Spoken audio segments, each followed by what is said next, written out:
My name is Suleika Jaouad, and I want to thank you all so much for having me here tonight.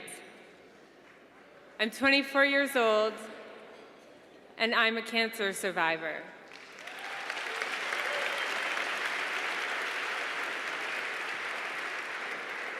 Though I am ambivalent about using that word, since I'm still in chemotherapy. I write about my journey with cancer for the New York Times column, Life Interrupted. It's kind of like the movie Girl Interrupted, but instead of Angelina Jolie and Winona Ryder, it's just me talking about what it's like to have your life interrupted by cancer in your early 20s.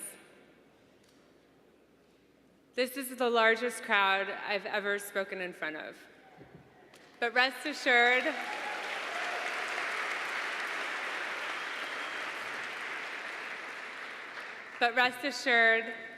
I did a practice run earlier today in front of my 4-month-old puppy. His response was to pee in the middle of the living room floor.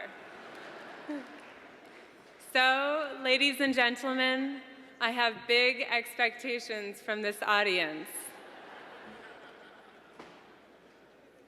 The inspiration for tonight's event and for Gabrielle's Angel Foundation is, of course, Gabrielle Rich Awad.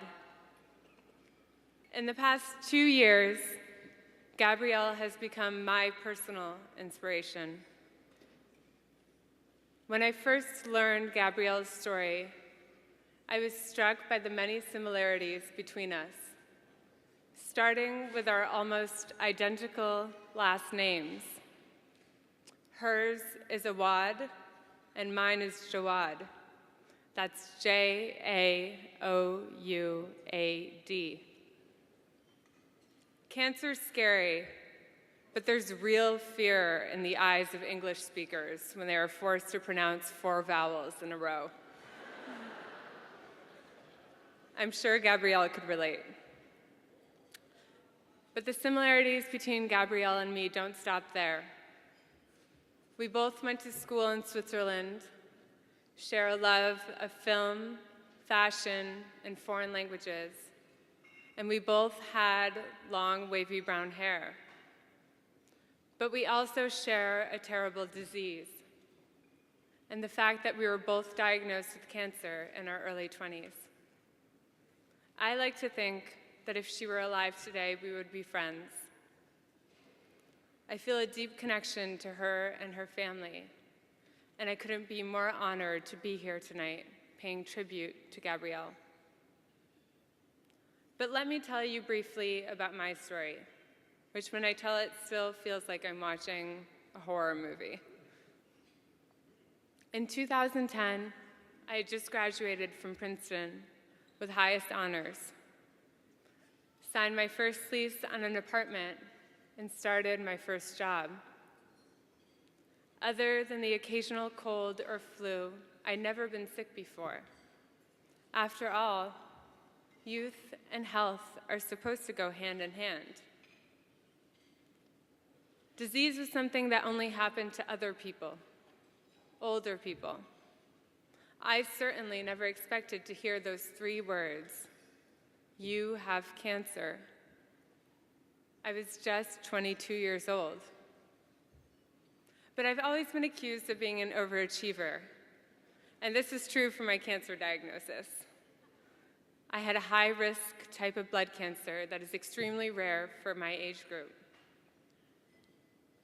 My doctors told me I had the 1-2 punch that is myelodysplastic syndrome and acute myeloid leukemia, the same disease that Susan Sontag and most recently Nora Ephron lost their lives to. But 182 days ago, I could never have dreamed that I would be standing up here tonight. 182 days ago, it was April 11th, 2012. There was nothing of note in the newspaper headlines that day. But in my world, everything was about to change. 182 days ago, I was a very sick young woman lying in a hospital bed in isolation. My hair was falling out in clumps, and I didn't know if I was going to survive the next few days, let alone the next evening. 182 days ago, I received a bone marrow transplant with my younger brother's healthy stem cells. I was full of fear and uncertainty, but there was also hope for the first time since my diagnosis.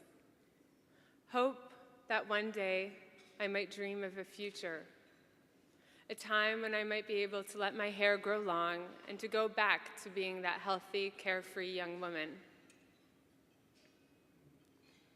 This room is filled with accomplished CEOs, Grammy award-winning artists, and brilliant doctors and researchers. But once you hear those three words, "You have cancer," we are all the same. Cancer is an equal opportunity affliction. It doesn't care who you are or what you do.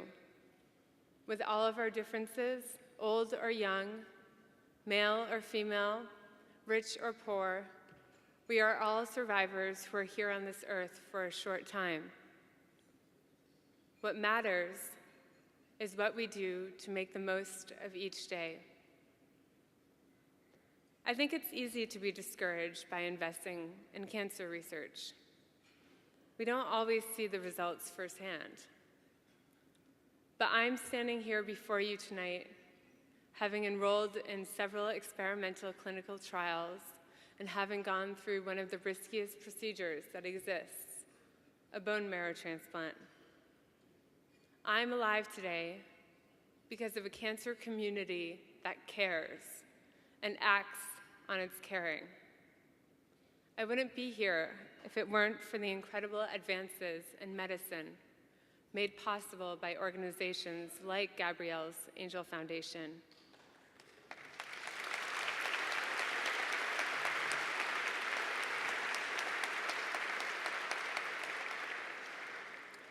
That dream I had back in the bone marrow transplant unit of a future without cancer, has the possibility to become a reality.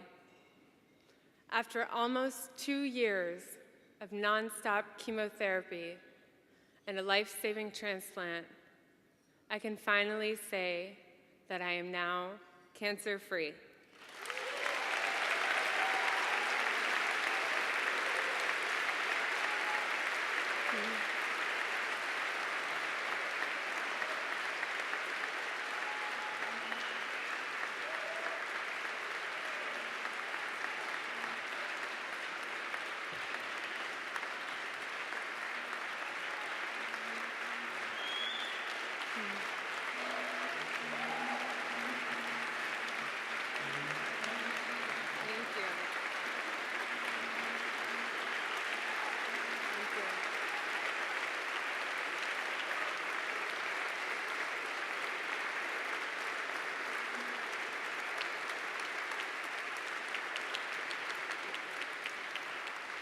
Thank you so much. I'm so glad to have your support and to have the support of Gabrielle's Angel Foundation. I want to thank you all because just by being here tonight, you are making a difference. Thank you.